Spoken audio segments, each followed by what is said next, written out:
quiet seaside town, an evil lain to rest centuries ago, has risen.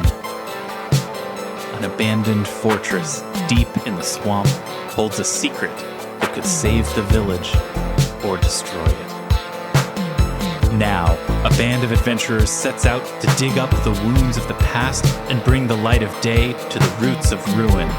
This is Tabletop Gold.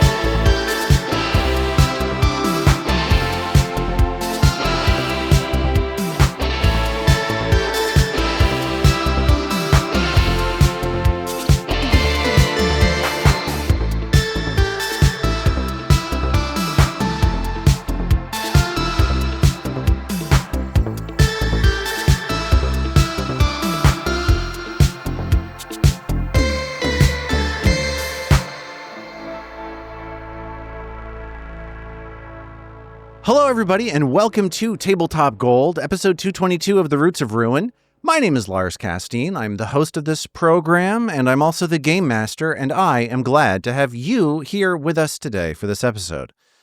Also, I'm glad to have the following people here as well. Robin Lange. Hi, Robin. Glad to have you here. How are you doing? Hello. Good take two time. Good take two time. One of my favorite video game publishers. David the Tin Man Chernicoff is here. Good that time, Lars. Good that time. Zoe Chernicoff is here. Hi, Zoe. Good that time.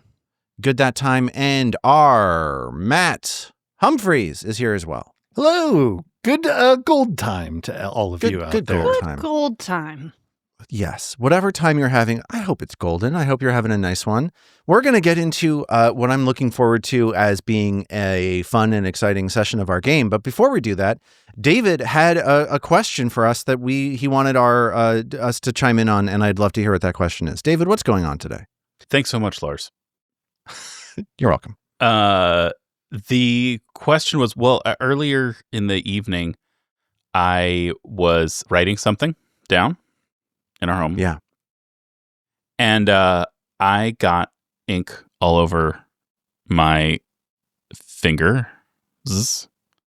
mostly my thumb. And then I looked at the pen that I was using, and I was using a pen from a calligraphy set of our daughters. And I was meditating on the fact that pens are kind of like they're just a completely random walk in our house. They're everywhere. All of them are different. And I was having this fantasy about like waving a magic wand and just replacing all of the pens in the house with all the same pen. Mm. And then I was trying to figure out which pen would I want that to be. Of course, it starts to break down because you do want more than strictly one type of pen. So first I was like, I got to ask the cast, what is the one pen to rule them all? And then I decided that was too restrictive. And so I just wanted to talk to me about pens. What are your pen preferences? What are your pen rose and thorns, your likes and dislikes? What do you look for in a pen? What do you avoid in a pen? I'll start. I don't like pens that leak. You don't like a leaky pen. I think that's reasonable. I think it's a terrible experience when that happens. However, the leaky pen would be a great name for like an old-timey or possibly adventurer tavern. I've got an answer for this question, David. Please. My favorite pen is a duo of blue and red Sharpies. This is something that got me made fun of and mocked at my dumb office job that I did forever, where people just like try to find something different about a person and then ridicule them and beat them into the ground about that thing because they're small people who are like just bad, period. I like that you're saying this like this is all office jobs. I believe, is it not all office jobs? I believe it would be all office jobs. Hashtag You don't not all think- office jobs. You don't think I so? feel like this is a all happy office jobs are like all unhappy office okay. jobs are unhappy in their own way. Well, I definitely found working in an office, like I feel like I'm a very normal person. I feel like I read like a pretty like normal or like I think I read not like a weirdo personally. Maybe I'm wrong, but I think I read relatively normal. And I feel like every small thing that was distinctive about things that I did would just get hammered into the ground by people. One of which was How tall you that are. anytime I took notes, I had a pair of blue and red Sharpies because I was annoyed about other pens not working. Like all the ballpoints in the place would not work.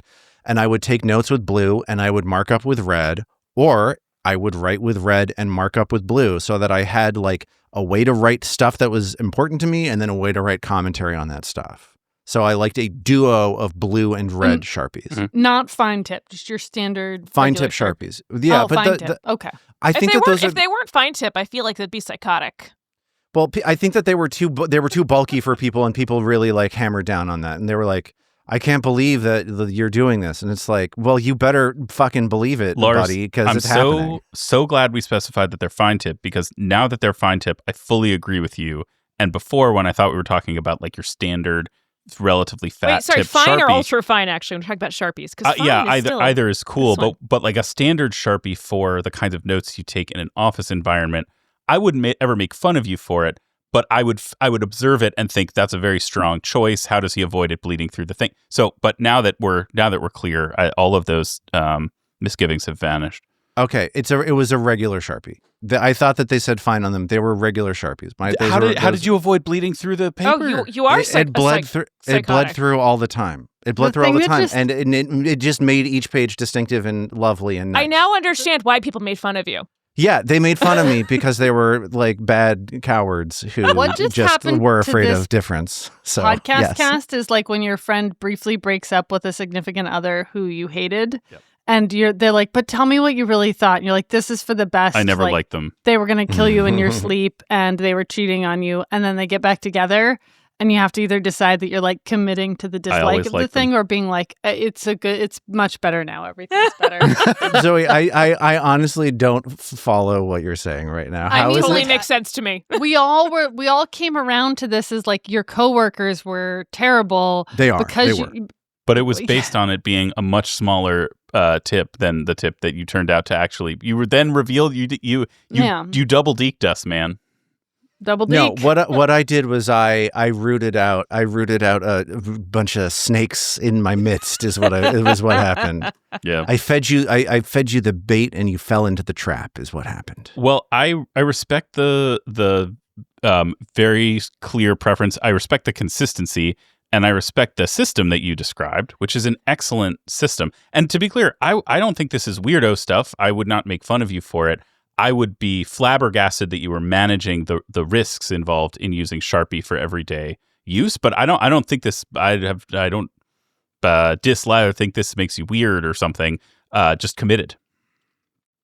You think I should be committed, David? Is that what you're telling me? I do. Anyone okay. else have a pen preference? Okay, very good. Go ahead, Rob. I'm a bit of a pen head, honestly. I Checks out. love pens. I actually, right next to my computer as a podcast, it feels kind of silly to like bring them up and show them because not everyone's going to watch our YouTube. But I have a large collection. Are they all the same or are they No, varied? I have a large collection. I really enjoy like fancy pens. Like I have a large collection of... I briefly thought that was a syringe. This is my fanciest pen.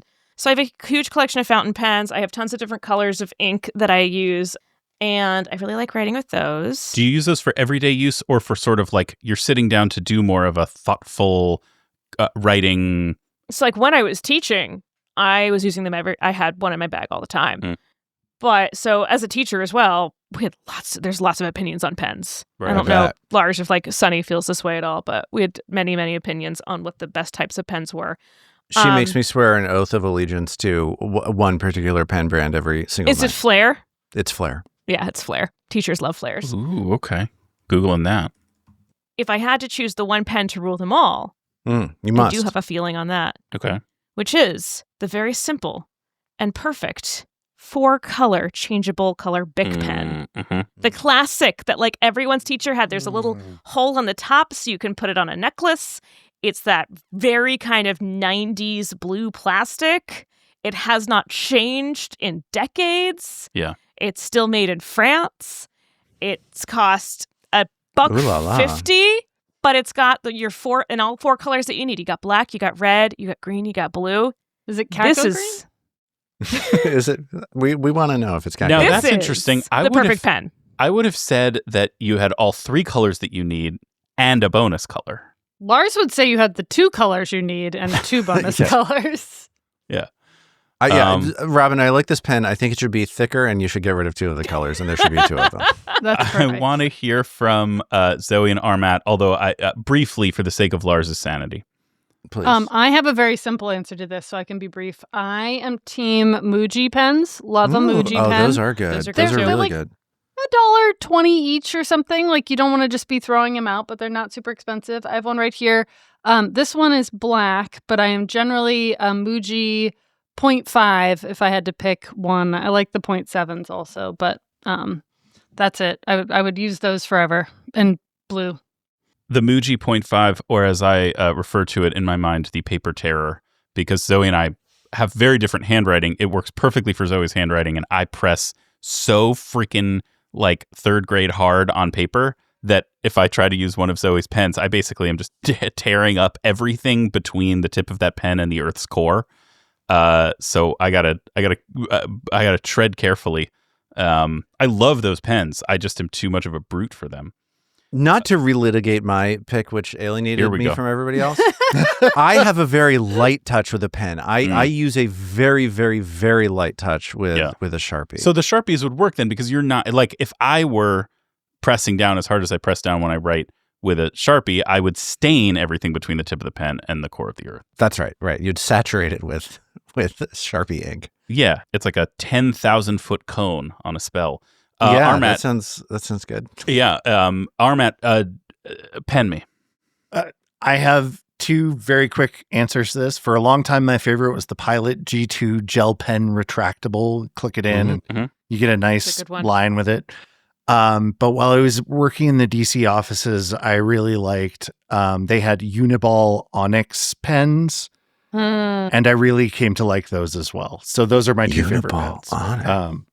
Well, I will wrap things up by saying my general favorite pen is like Bic rollerball pen. Yeah. Pretty much exclusively because A, they are cheap, like me, and B, they stand up well to an immense amount of writing pressure, which is necessary because I write like I'm etching. But the other thing I want to say is I recently needed to get a set of pens that I could put in my bag and bring around with me every day with some drawing paper, so that like my kids and other kids would always have like a thing to do when bored. And I did a bunch of internet shopping, and I ended up with a set of 24 pens that I absolutely love, that are excellent for kids and adults alike, incredibly versatile. And I didn't know what kind they were called, and it turns out they are flares. Oh. Flares are great. My mind is absolutely blown. I feel like I derived the equation on the test, and I think this may be, in fact, the correct pen for everything. Like, it may be that we're back to my original thought of what if they were all the same. It may be that they should be all the same, and they should all be these. So I'm having like a private kind of meltdown over the fact that was like the thing Robin said teachers are in love with. Yeah. Well, thanks for talking to me about pens. This was every bit as rewarding an exploration as I thought it would be. Like 81 minutes ago when I drew on myself and had this thought. So thank you for going with me on this journey. Oh, and speaking of 81 minutes ago, let's get into it. Let's start our game. It's so much harder than he makes it look.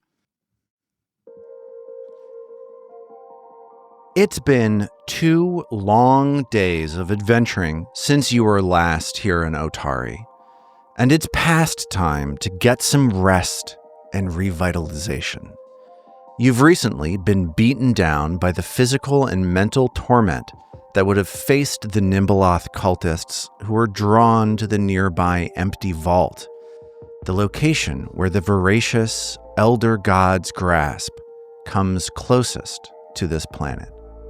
So, to recover from the fatigue and exhaustion, you have once more arrived in the familiar locale of Otari. The hill upon which the town sits reaches down below you towards the inner sea, and the sun is starting to set. So it is getting to be It's getting to be in the early evening on Erastus the 13th. And we're going to tell the story of what I think might be the final visit that this adventuring party makes to the town before their final, or what you believe must be your final confrontation in the empty vault. If nobody else has any thoughts about where to start, I'm wondering if the first thing you might want to do is decompress together. Maybe get some drinks, maybe, I don't know. Or are you splitting up now? What do we think the group is doing? I mean, I'm only barely remembering the litany of things you said we did that day, but it feels like a nightcap is called for. Or it's what? Yeah. It's like 4 p.m.? Is it happy hour anywhere, Lars? Any good deals? It's getting to be close to 5 p.m. I think happy hour is right around the corner. There's Crow's Casks, obviously, if you're looking to enjoy some of Magaloy's eccentric beverages. Other taverns in town, of course, include, I don't know, what else is there? The Rowdy Rockfish, where I believe Lasda Venkervale, who you rescued from the 4th floor of the dungeon. He's the bartender there. There's the Otari Fishery. There are all kinds of places around town as you look down at the sea to figure out where you might want to stop off. Zoe, I will say, as you're considering this question, I had such a feeling of excitement and interest in compiling that list of all of the stuff that you did, the thing that I read at the end of our last session. Yeah. And it almost didn't happen because I was just I can't figure out where to start narrating from. I had to go back and redo my notes on a bunch of the old episodes to track stuff back to because you did overnights. It was a real long day. It was a really long day, and I nearly convinced myself that it wasn't important to get that stuff figured out, but then at the last second I was like, no, this must be done. I must. Well, we appreciated it. Okay, yeah. Good. Sure. And all the listeners who are gonna write reviews about how much they liked that sequence in particular are gonna will have going to show you that they appreciated it. My prediction is that this nets us 10 5-star reviews on the podcast app of your choice. Yeah. I love those recaps, man. Good. I'm glad. Yeah. I mean, that's the thing, is it had been so long since I had done one that I wasn't sure, do we still care about this? Have we moved definitely on from this? You know what I mean? I'm really glad you did it. And I can't imagine a listener who wouldn't. I guess maybe the speedrun people, right? Because they skipped over all that stuff. The speedrunners are not into it. They're like, Lasda who? Blow my mind. Yeah. Yeah, exactly. So what do we think? Do you think that this is something that the group is interested in doing? This is something we've done in the past, wrap up a day with some drinks. So what do we think? Yeah, I mean, I think so. Trill, her room is at Magaloy's, I believe, right? Yeah, that's right. You're staying above the Crow's Casks. Yeah, so I think Trill might suggest we go to Crow's Cask. Yeah, Istanin's definitely ready for a drink. He's agreed, tuckered out and just. Oh, he's all tuckered out. Whiskey. Yeah, Mag doesn't drink and is incredibly introverted, but she's also very agreeable. Aw. Except when she isn't. And boy, when she isn't, it's a real doozy. I mean, just ask all of the different trees that have been beaten up around town. What are you getting at exactly, dear? Sometimes Mag rages. Mm. I mean, I think that's been confirmed for the record at this point. Yeah. Okay, so you push through the door leading into Crow's Casks. This is a bar with a particularly pungent odor. There are always strange drinks being prepared by the proprietor Magaloy, the Tengu woman who turns towards you and says, I was worried that the 4 of you had gone missing. Glad to see the heroes of Otari haven't been killed and left dead underground. Good to see all of you. Please, please, please. But let's grab your table for you. Drinks are on the house. Drinks are on the house. Lars, do people here recognize us? Have they been waiting on tenterhooks for us to return? Are we famous when we show up, but not local news? What is the level of notice that's taken when our group returns to town? The level of notice is this high. When Magaloy points at the table and says, like, I'm going to clear your table, there's like a group of 6 or 7 like tough-looking men and women sitting at the table, like gritting their teeth at each other and arm wrestling and playing cards with each other. And the moment they see the 4 of you walk in, their demeanor completely changes. They push away from the table, present the chairs neatly to you, and as this line of people walks by you, one after the other, they say, like, we're pulling for you. You're gonna do it. We got your back. They mess with one of us, they mess with all of us. Like, it's all that all the way through. So yeah, the 4 of you are at this point extremely well-respected members of this community. I do think, given... I think the sense of your absence is probably stronger here at Crow's Casks than it is at every place because, like we mentioned before, Trill lives here. So having a person that this town is counting on to save them not be here for an evening, it's an out-of-the-ordinary event, and I think people are relieved to see you around town as you are, walking through the cobble streets and approaching your regular haunts. So you pull up to a table, and Magaloy comes around with a particular concoction, and she says, I'm really excited for the 4 of you to give this one a try. I call it the Venomous Spider. What's in it, Magaloy? Venomous spiders. Right, and tracks. What else? Gin. Oh, okay. All right. Trill takes a sip. Ooh, that's just got a kick, and her tongue starts swelling a little bit. Great. It sounds like your tongue's a little numb. It's just part of the drink. I think it'll go down. It'll be fine. I didn't get a word of that. I'm so sorry. So what are the I want to check in, I guess, specifically with Isthin here, because Isthin was like particularly angry and frustrated and furious, like a level of anger that we haven't seen from him when he was dealing with Lady's Whisper, this skeleton you were just fighting earlier in the day. How does it feel, do you think, for the 4 of you to settle in? Like, do you find comfort here? Are you too anxious about the upcoming return to the dungeon? Like, are people just looking to cut loose? What is it that you're all looking for from this moment? I think Mag is really not totally here, which is to say Mag is very preoccupied with what's coming next. Yeah. Do you ever have something on your to-do list and it's like it's so important to you that you can't do anything else, even simple stuff? Oh, for sure. Oh, for totally. sure. Yeah. It's that feeling, or like, especially if you're working on it with somebody else, and then you see the other person, and they're like, "Hey, what's up?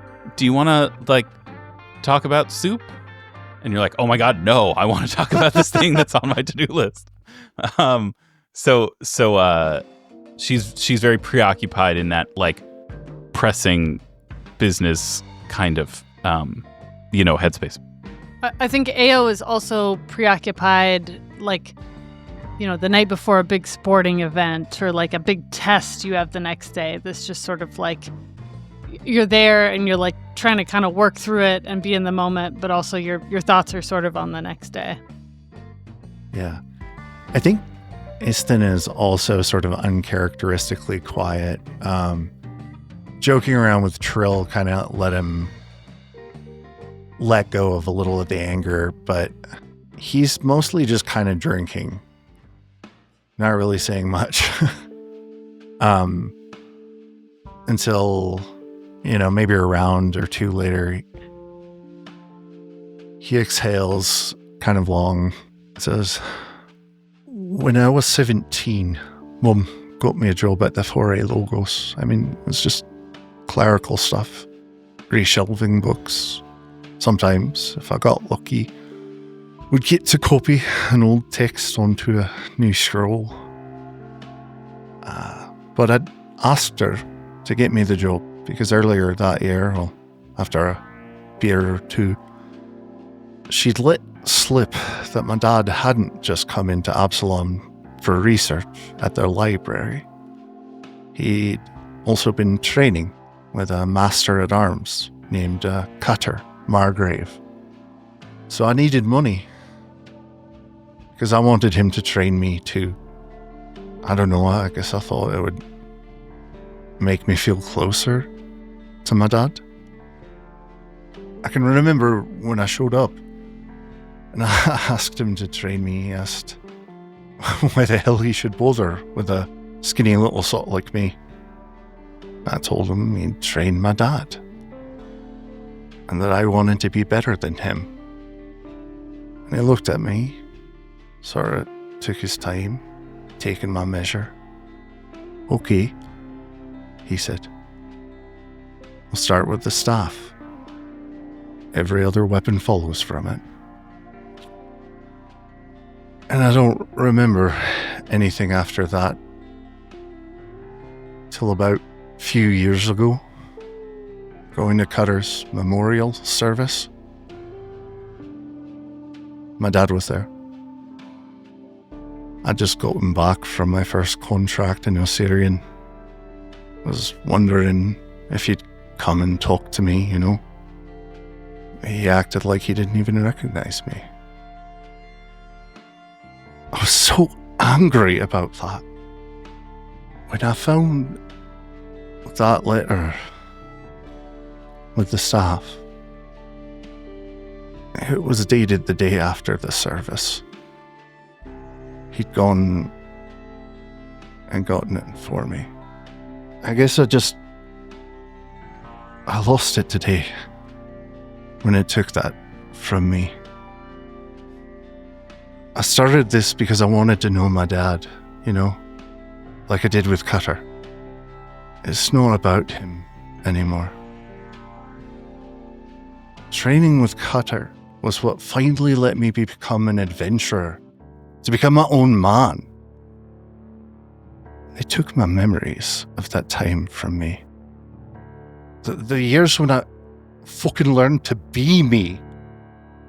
I don't know about you, but I'm finishing this for me. And to keep you all who are by my side alive. So look, I mean this. If any of you fucking die tomorrow, I am going to fucking kill you. I will go into hell. I will rescue Carmen Rajani's damned soul. I will go right back up to the boneyard and I will murder you with him all fucking over again. Yeah, that's fair. Good. I thought that might meet popular acceptance. Yeah, I feel this. I feel the same way. No one. We're doing this. We're finishing this. Yeah, we are. And then, I guess, then I'll have to figure out what's next. Huh.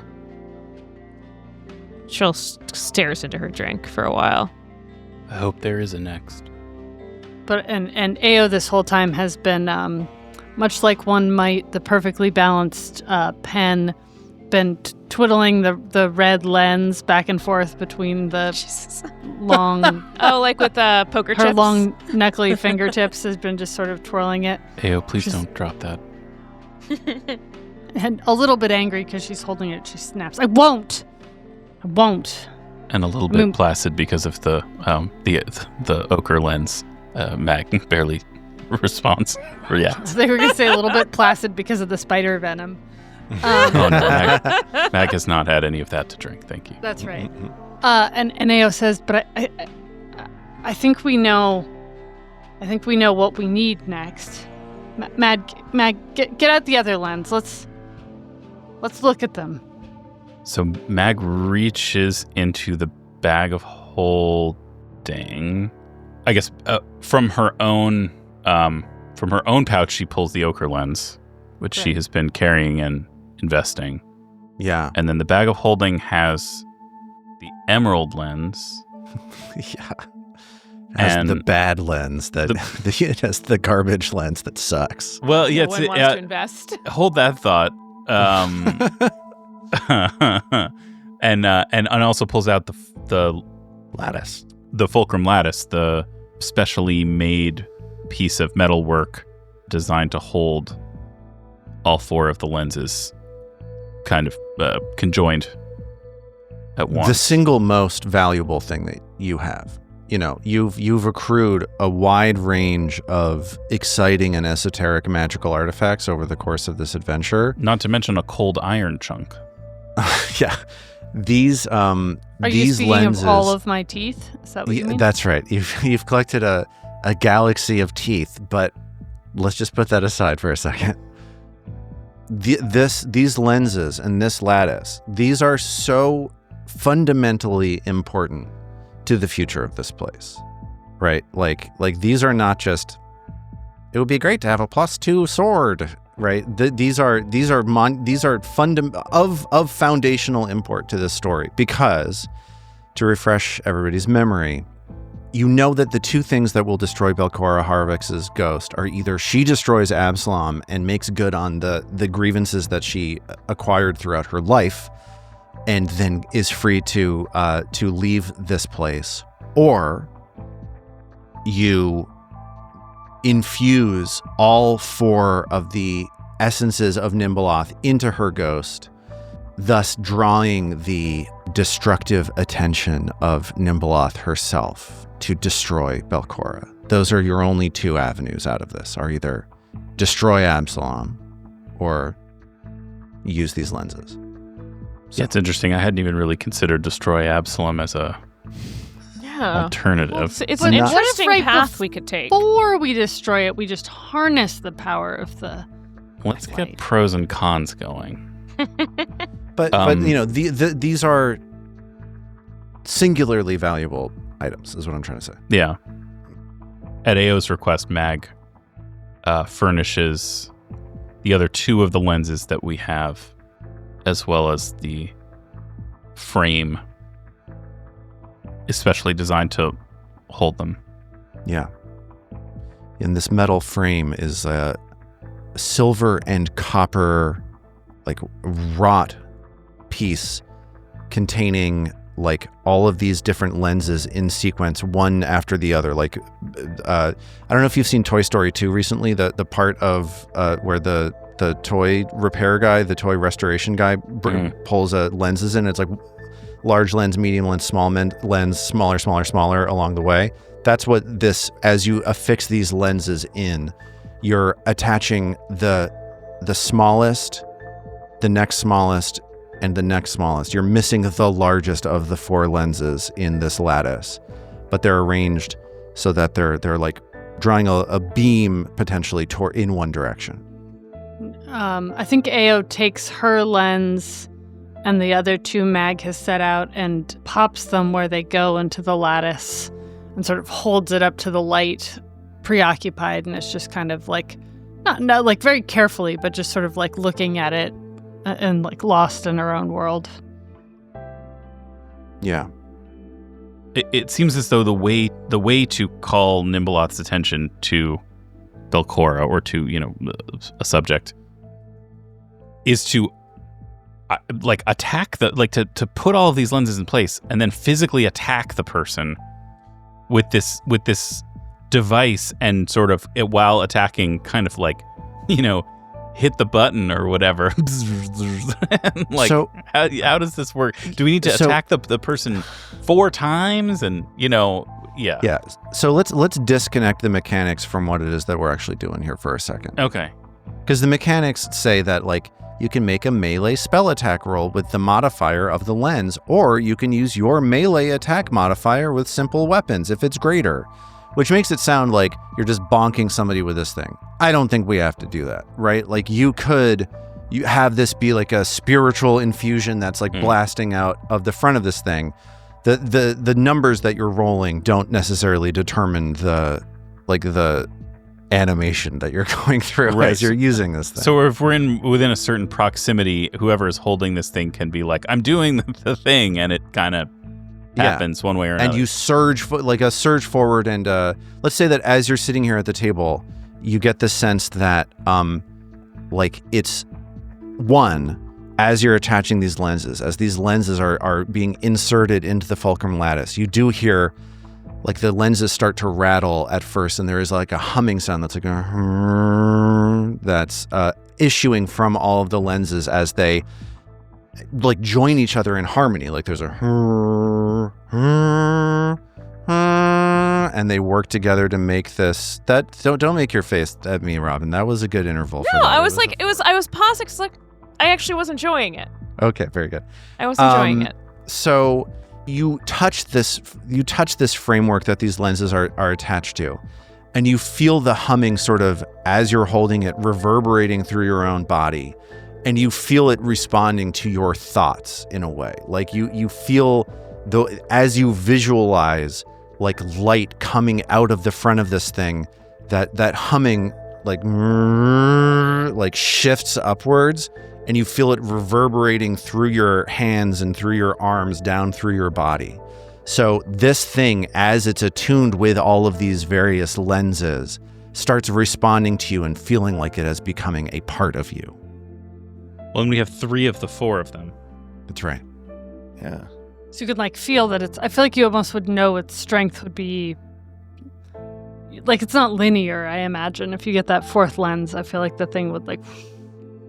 Yeah, and it would go whoosh in such a way that it would summon a beam of like pure death void energy that would potentially destroy Absalom. Or you could harness it and do whatever you wanted with it. Keep saying Right. that. Right. But yeah, you're getting a small touch of the power that and you know the entire like column that Belcora has constructed at Gauntlight is also channeling that energy. It's not like if you were, you know, all of this is, and it's a huge amplifier for this you know, this oscillator that you're holding on to right now. I imagine sort of like Ao, you know, touches it. Maybe your hand starts to turn into Norman's hand as she touches it a little, like part way down the arm. She just sort of stares into it. She's like, think of what it can do. You know, that's something I've wanted to ask of you, Ao, honestly. It's just a death ray. I mean, what would you do with a death ray? And she sort of like, you know, shakes her head, takes her hand off, and it, you know, grows the hair back on the arm. I could control things. I could. How? Nothing would be unexpected. Well, I don't see what having a death ray, it doesn't mean you can see the future. All it means is you could kill an enormous number of people fast, and I don't know, I guess, but that's never struck me as who I thought you were, Ao. Don't you think it can do more than that? And she like sort of puts one finger on it again, and her finger starts to look like Norman, and she takes it off and puts it back on. Surely it does more than that. I mean, I'm not so sure it does. I mean, what I read in the Necronomicon, also read that summer when I was working at the library, by the way. I got into trouble. I got into a lot of trouble. There's a funny story about that. Wait. Oh, right. No, sorry. I think it is just a death ray. And there's something else I wanted to say. We're going down there to fight Belcora, who was the chosen of Nimbleoth. But you know what stopped her the first time? 4 people working together. That's more powerful than a woman who inherited all the unholy energy of Nimbleoth, of this obscure death cult. And she ended up alone in the ground, trapped. I mean, Ao, do you really want to give your soul over to Nimbleoth just because shitty things have happened that you can't fix? Like, it's not giving it over. I wouldn't give over anything. It would be taking it and making it my own. And she slams back the rest of her drink. If you could control it, what would you choose to do with it? It would mean that no one else could make the decision for me, Mag. I could choose to do whatever I wanted in the moment, if it felt right. And what would you want to do that you can't do now? I don't know. More teeth, travel the world, take stuff, never have to work again because you never earn anything in this town when you go out working, make the kobold successful, whatever. It wouldn't matter. I could just decide and it would happen. And no one could mess with me. Not my parents, not my brother. I wouldn't have to listen to Rin or wash her dishes, whatever. Ew, you're already doing a lot of that. You don't Not washing the dishes, I'm not. Well, okay, that's something that just changes with time. And then eventually you get your own place and you can leave your own dishes and you can bury your own dishes and not have to worry about them. Right. I get, like, that's, you don't pay rent or anything for rent, so this is like just what she expects of you. Like, I think it's kind of a fair trade-off. Anyway. I mean, you're already making the kobold successful. You've gotten away from what sounds like it was a really awful childhood, and you've done so much for yourself. You don't need a death ray that leaves you tied to Nimbleoth for all eternity. Or to travel the world. You've been doing that. I'll travel with you. Once we're done here, you want to go somewhere else? Want to get in a boat? I'll go with you. She just kind of like she's like a little sulky. She's like out of nonsensical retorts. I don't know. Maybe. More spiders! And she bangs her fist on the table. As Ao hits this moment where she sort of clams up and it sort of feels like everyone has said sort of what there is to say about this very important topic, does Mag have a sense, or does everybody else at the table have a sense of who's going to be wielding this fulcrum lattice? Who's taking this thing? Whose responsibility is it when it comes time to fight Belcora? I don't know if Trill can carry it. I think it would probably be one of Mag, Isthan, or Ao, since just using the melee spell attack as like... So it's either the melee spell attack of the item, of the lens, or it's your simple melee attack. Right, yeah. So we're kind of the three melee characters, so that presumably would be... It's generous to me. She's done it a couple times. Yeah. I think Mag would probably have figured on this being an AO job. I'm assuming, and Mag is assuming, that there's some amount of sneaking involved here, because we're going to have to... Or, I don't know. I think there's some chance that we encounter the fourth lens and Belcora at the same time. It's not really based on anything, except, like, I don't want to metagame, but, like, I do think in-world, what we know about these lenses suggests that Belcora might well keep one in addition to distributing the other three. So it's onyx it's in the ebony lens, whichever it is, obsidian lens, whatever it's made out of, the black lens. That is with her. Empty vault. And exactly. It's got to be. Vault of the Empty Death or whatever. So Mag is imagining this as involving locating, getting hands on, like fiddling into the frame, and then some stabbing as well. And that seems like AO stuff. The way AO is talking right now is making Mag hesitate. Because I'm not sure, like, is AO gonna follow through on that? Is her head in the game? This is not as focused on the prime directive here as Mag sort of would maybe. I think, but I don't think she feels like she's going to do all that stuff herself. Like, she's probably going to need to be wielding a hammer and keeping Belcora and any of her side baddies at bay. So she feels pretty torn, I think. Then, I don't know, is Mag suggesting AO to the group, or is she still mulling this quietly?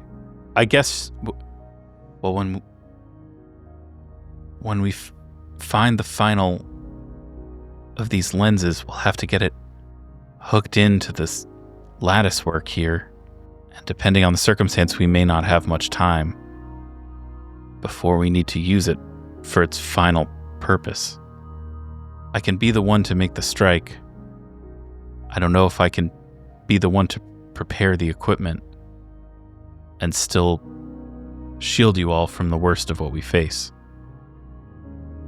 I think we'll give it to AO. She's just holding it and twisting it in the light. I'll keep it. All right. I trust you. She gives everyone like a big wolfish grin that could be interpreted any number of ways. I won't. God, we're all gonna die. And we need to have a plan. We need to coordinate. When it comes to making this strike, we may need to use the lenses in the proper order to weaken Belcora rather than strengthen her before she falls. If we go in and leave things to chance, maybe the downfall, not just of all of us, but she turns and looks over first one shoulder and then the other. But of everything we see here.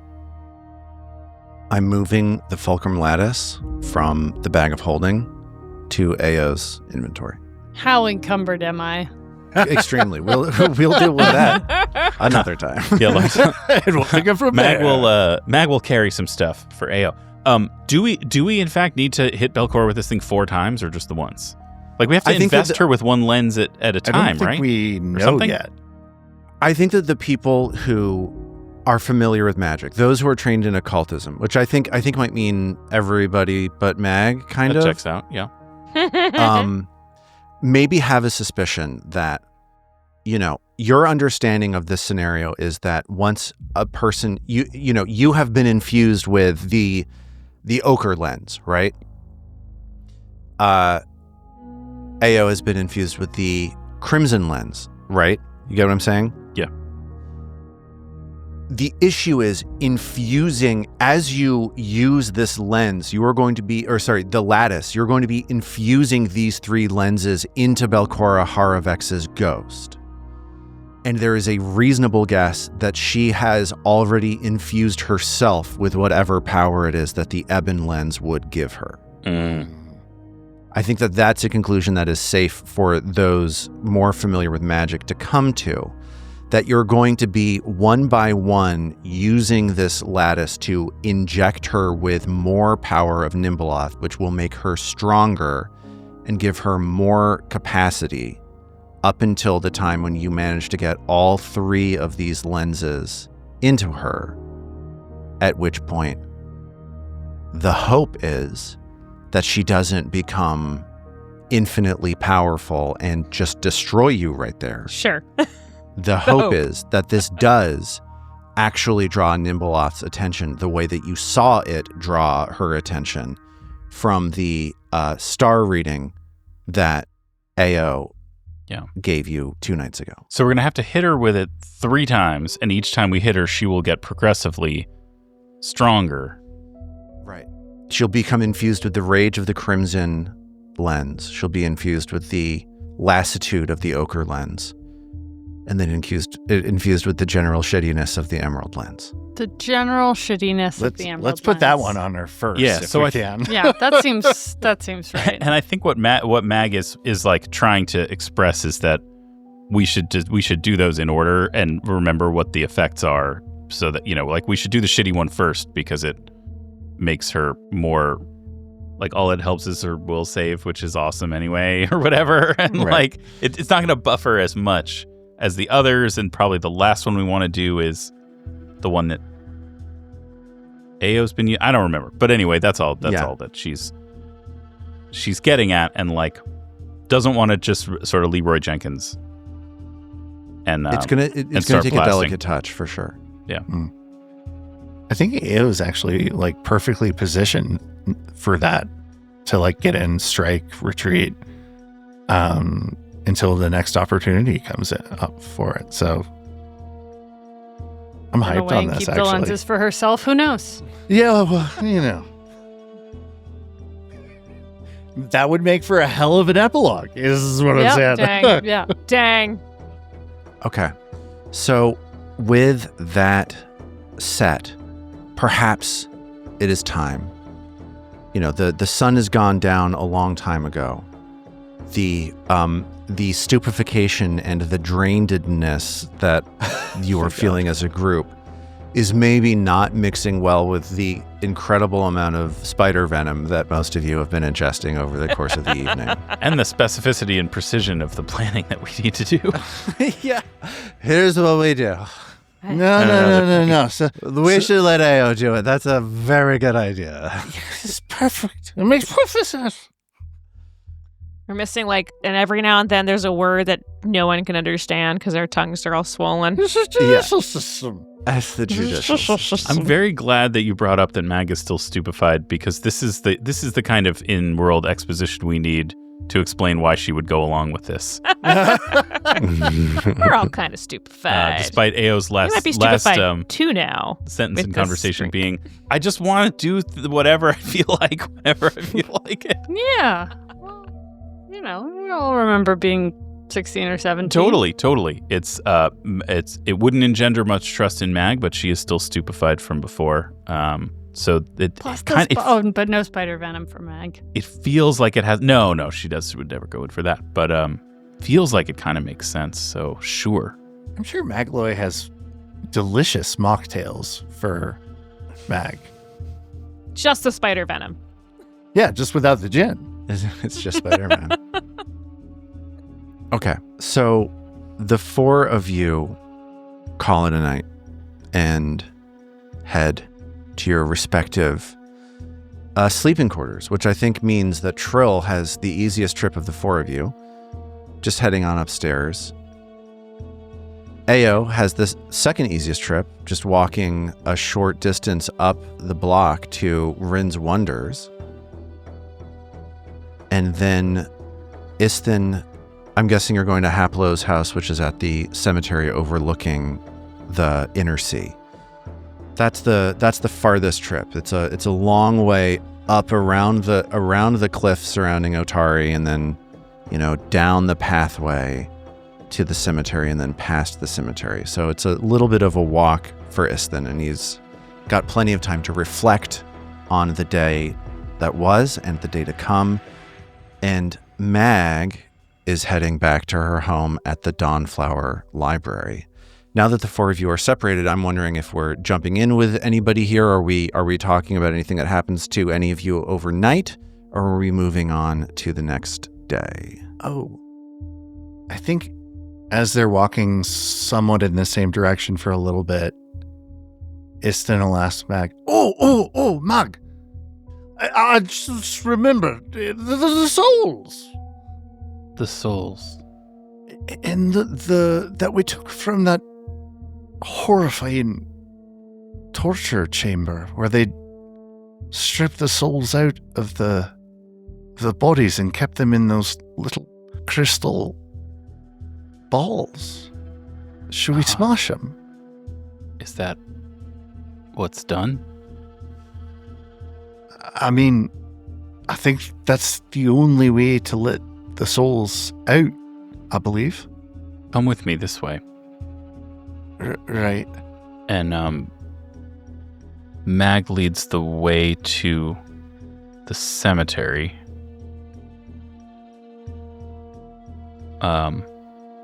Which adjoins Dawnflower Library.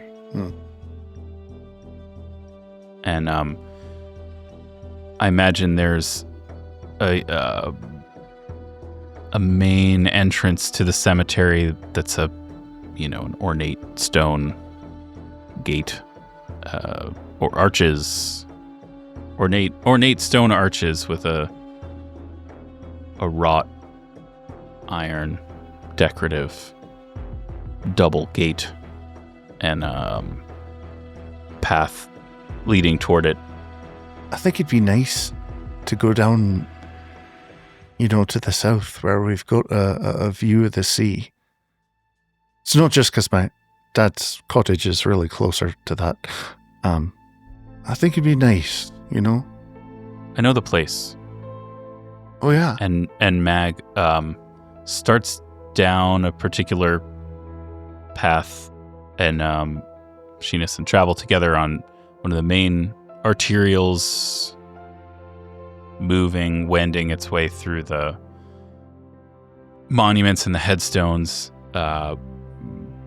turns once or twice, the paths narrowing in tributary and reaching at last, dead-ending at an outcropping overlooking the water, and just outside the shadow of the library itself, it's a spot that is dedicated to unknown people who have died.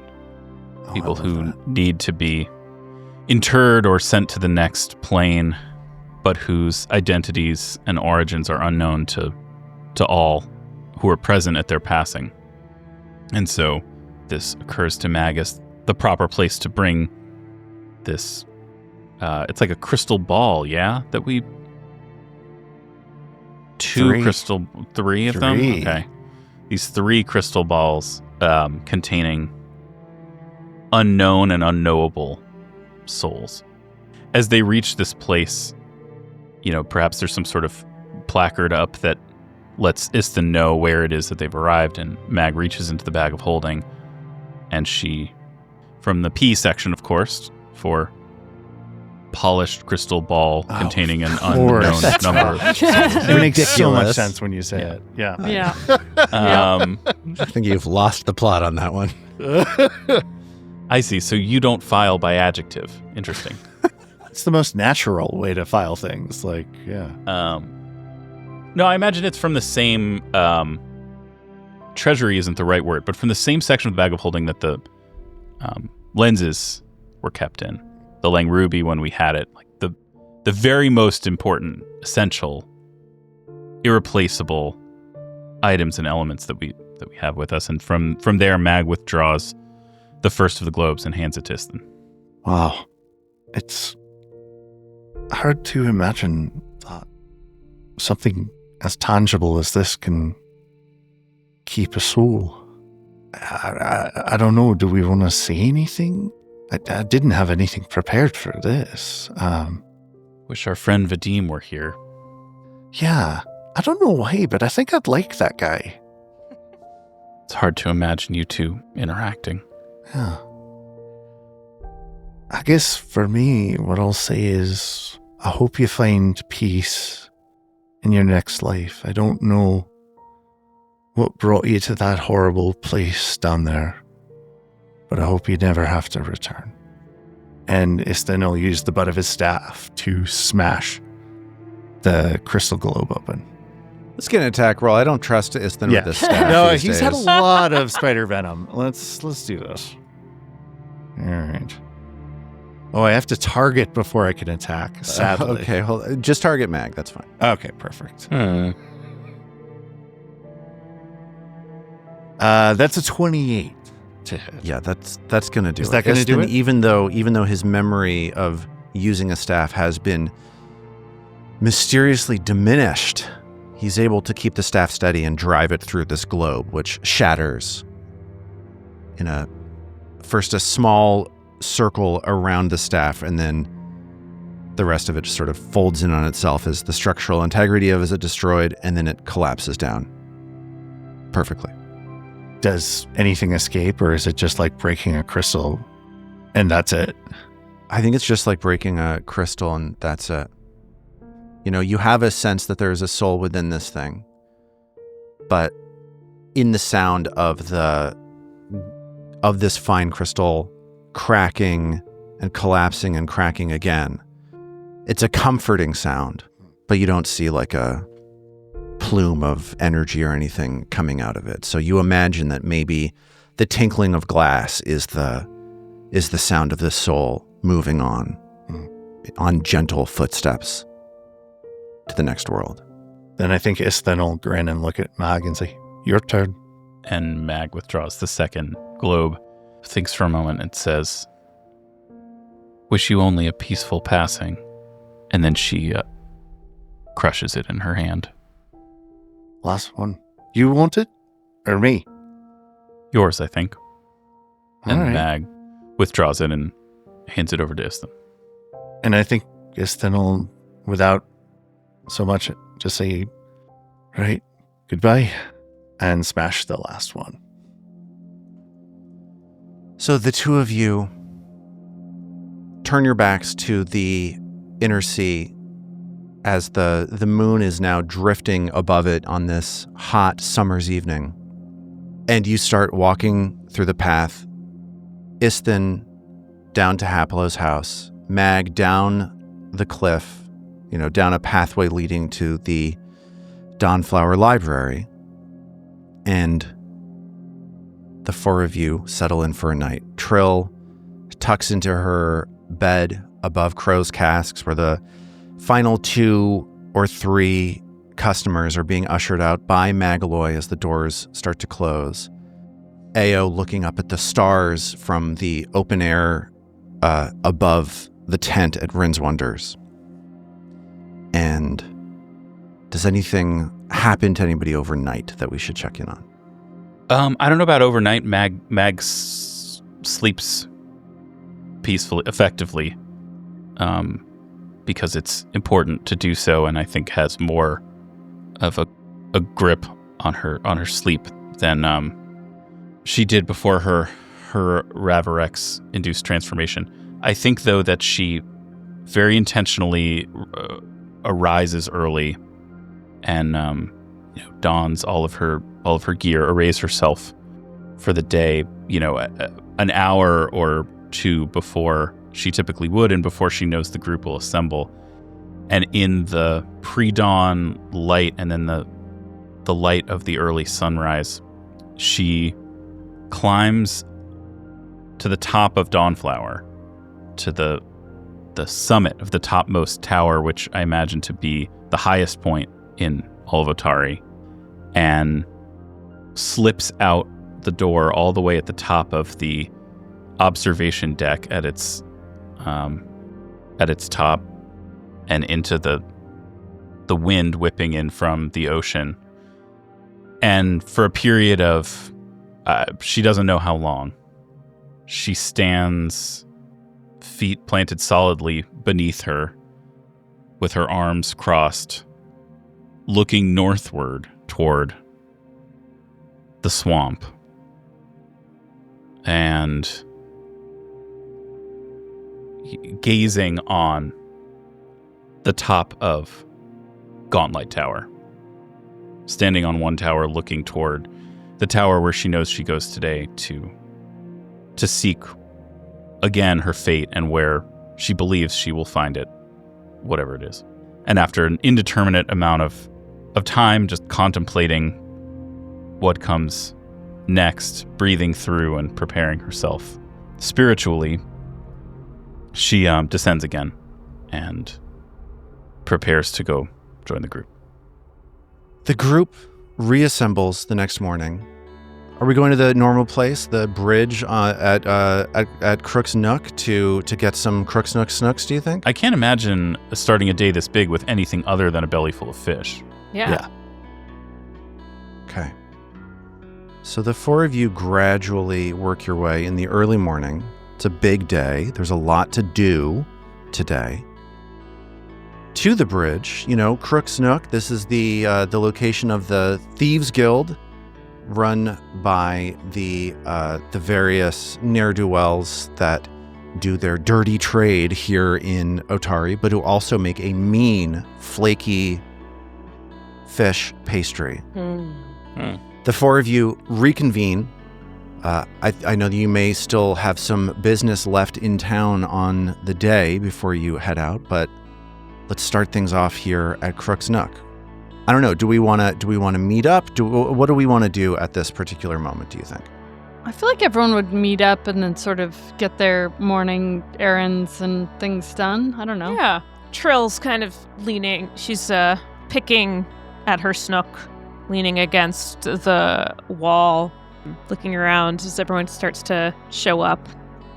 So I guess we gotta check in on a couple, we gotta tie some things up before we head back, yeah? Ayo walks up, using her claws to pick last little bits of dirt out from under her nails where she's buried a coffee cup on her way out. Yeah, one last snook, and then it's time to get this job done. You hear as the people setting up to go around the town of Otari, people are starting their day. Some people are grabbing snooks as well. There are folks heading across the bridge to get over to the lumberyard for the start of their day here on Erastus the 14th. It's a small crowd. It's the typical kind of traffic around town that you are used to here. And among those people, you hear the sound of horse step. You hear like a clunk, clunk, clunk, clunk, clunk. Can't be horses, though. Yeah, it seems strange that there are horses here, given that the harpies eat all of the horses. And yet, you do hear horse, what is the word I'm looking for? Steps. Hoof steps. You hear hoof steps approaching. Hoof beats. So maybe it hoof beats. You hear hoof beats. So maybe it draws your attention. And you see that there is a pitch black horse with flickers of hellfire dotting along its mane, marching down the street with a rider on its back. The rider is in heavy, blackened metal armor, and as it approaches you, it says to you, "You have something of mistresses. Calido has come to get it back." And he raises his sword up in the air, and there's this screaming like, "Ah!" as all of the people on the streets flee away from this creature as a plume of flame jets up into the air. Hell yeah! And we'll pick up from there. Ooh, jet of flame! He pieced himself back together from the bottom of the lake. Oh, of course. That guy. I told you he was coming back. I told you he was coming.